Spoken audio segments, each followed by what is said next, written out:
Middle east లో tensions కొనసాగుతుండటంతో crude ధర పైకి వెళ్తోంది. హార్ముజ్ జలసంధి నుంచి ఇంధన రవాణాకు తీవ్ర అంతరాయం కలగడంతో క్రూడ్ ఆయిల్ ధర మరింతగా పెరిగింది. దీంతో బ్రెంట్ క్రూడ్ బ్యారెల్ ధర సెంచరీ వైపు దూసుకుపోతోంది. ప్రస్తుతం బ్రెంట్ క్రూడ్ బ్యారెల్ ధర $96 క్రాస్ చేసింది.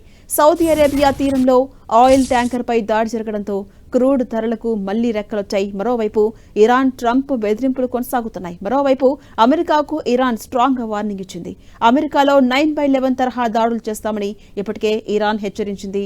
యుద్ధం కొనసాగితే అమెరికాలో సంతాప దినాలుంటాయని ఈ మేరకు ఇరాన్ ప్రభుత్వ అనుబంధ వార్తా సంస్థ తస్నీమ్ ప్రకటన విడుదల చేసింది. అమెరికా ఇరాన్ పరస్పర దాడులతో మిడిల్ ఈస్ట్ లో టెన్షన్స్ ఇప్పట్లో తగ్గేలా కనిపించట్లేదు. ఈ పరిణామాలతో హార్ముజ్ లో నౌకల రవాణా మళ్లీ నెమ్మదించింది. మరోవైపు ఎర్ర సముద్రంలో సౌదీ అరేబియాకు చెందిన 2 చమురు ట్యాంకర్స్ పై హౌతీలు దాడులు చేశారు. దీంతో అంతర్జాతీయంగా చమురు సరఫరాకు అంతరాయం జరుగుతుందనే ఆందోళనలు వ్యక్తమవుతున్నాయి. ఇక ప్రపంచ చమురు సరఫరాలో దాదాపు 5వ వంతు వాటా హార్ముజ్ జలసంధి గుండానే సాగుతోంది. ఇక్కడ అమెరికా విధిస్తున్న నౌకాదళ ఆంక్షలు, పరస్పర దాడుల వల్ల చమురు రవాణా భారీగా క్షీణించింది. పశ్చిమ దేశాల నౌకలపై దాడులు, అమెరికా క్షిపణి దాడుల కారణంగా మిడిల్ ఈస్ట్ లో ఉద్రిక్త వాతావరణం కనిపిస్తోంది. ఇది అంతర్జాతీయ మార్కెట్లో చమురుకు వార్ రిస్క్ ప్రీమియం పెరగడానికి దారితీసింది.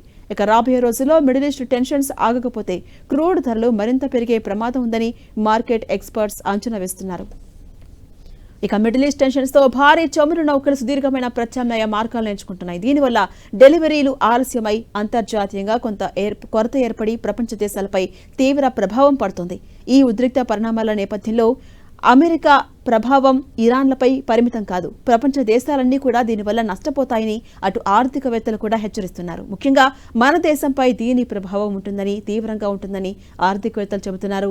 బ్యారెల్ ధర మళ్లీ $100 దాటితే మన దేశ కరెంట్ అకౌంట్ లోటు భారీగా పెరుగుతుందని, రూపాయి మారకం విలువ కూడా భారీగా పడిపోతుందని అంచనా వేస్తున్నారు. పెట్రోల్, డీజిల్ ధరలు పెరిగితే రవాణా ఖర్చులు పెరుగుతాయి. ఫలితంగా పండ్లు, కూరగాయలు, నిత్యావసర వస్తువుల ధరలు దేశంలో ఆకాశాన్ని తాకుతాయని, ఇది సామాన్యుడికి గుదిబండగా మారబోతుందని ఆర్థికవేత్తలు ఆందోళన వ్యక్తం చేస్తున్నారు.